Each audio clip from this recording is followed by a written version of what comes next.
Ndabashuje inshuti bakunzi ba Africa Plus. N'aya makuru agezweho mu myidagaduro muri aka kanya. Nyambo yambitswe impeta mu ibanga. Afro Canovo, abahanzi n'abavanga imiziki batandukanye batanze ibyishimo bisendereye. Naho Ghetto Kids bavuze uko byari bimeze kubyinana na Shakira mu mukino wa nyuma w'igikombe cy'isi. Umukinnyi wa filime nyarwanda Nyambo Jessica yambitswe impeta n'umukunzi we usanzwe atuye muri Australia mu muhango wabereye mu muhezo, aho bemeranyije gutangira urugendo ruganisha ku rushako.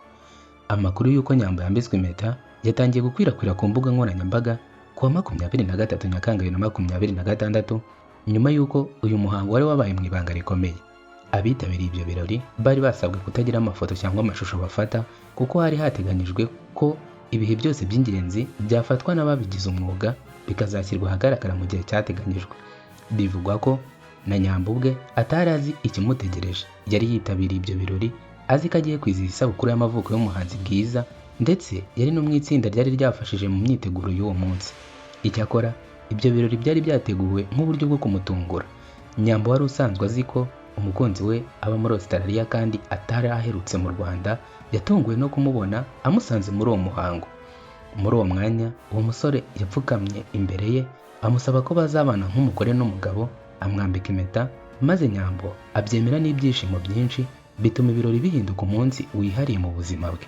Igitaramo cya Afro Canovo cyabaye kuwa 24 Nyakanga 2026 mu ihema rya Camp Kigali, cyitabiriwe n'ibyamamare bitandukanye mu muziki no mu myidagaduro, byasusurukije abitabiriye kuva mu ntangiriro kugeza ku musozo.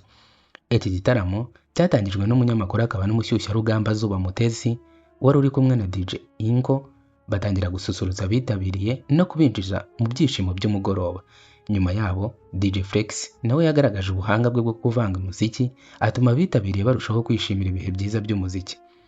Umuhanzi w'imiziki Jux Parker yaserutse ku rubyiniro ari kumwe n'ababyinnyi, atanga ibyishimo binyuze mu muziki w'imbyino byashimishije abari muri Camp Kigali.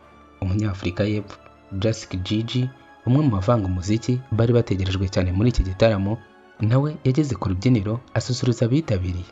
Yabacurangiye indirimbo zitandukanye maze nabo bamwereka urukundo binyuze mu kubyina.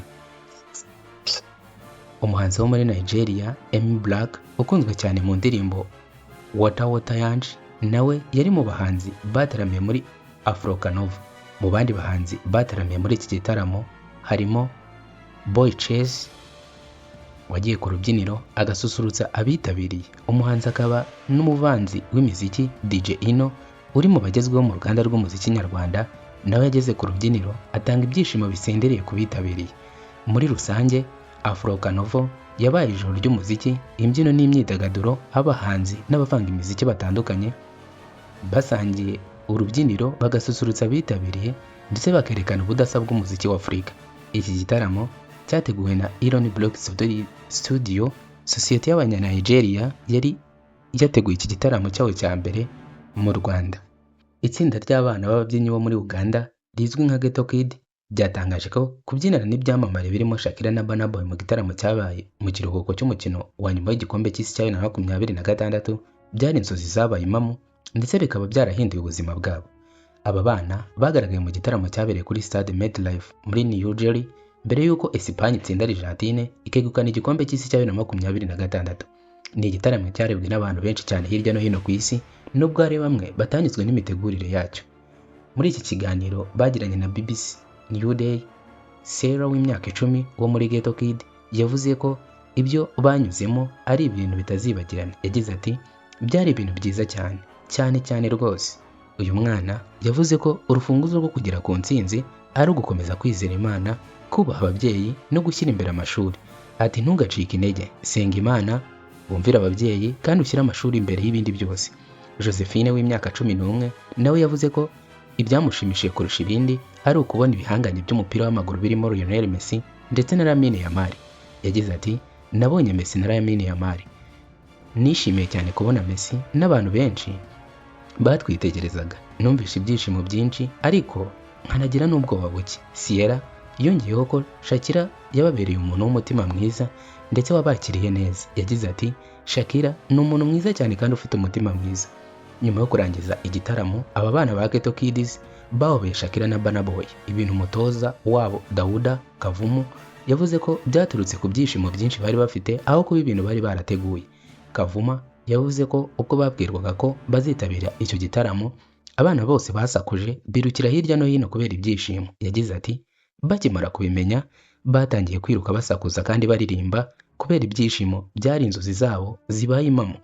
Uyu mutoza yavuze ko Ghetto Kid basanzwe bazi indirimbo za Shakira ndetse ko banabyinnye indirimbo Waka Waka ubwo bitabiraga irushanwa rya Brighton Got Talent, ari nayo mpamvu kuba Shakira ubwe yarabatumiye ngo bafatanye igitaramo byababereye ishema rikomeye. Yagize ati ni ibintu bidasanzwe kuba Shakira ubwe yaradutumiye ngo tumufashe mu gitaramo cye, ni amahirwe ahindura ubuzima bw'umuntu.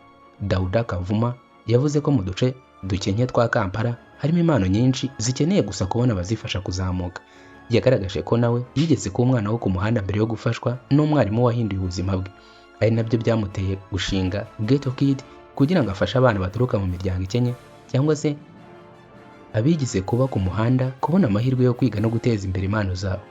Uyu mutoza yavuze ko urugendo rwa Ghetto Kid rugaragaza ko impano iyo ihujwe n'umurava no kudacika intege ishobora kugeza umuntu ku rwego rwo kwigaragaza ku rubyiniro runini kurusha izindi zose ku isi.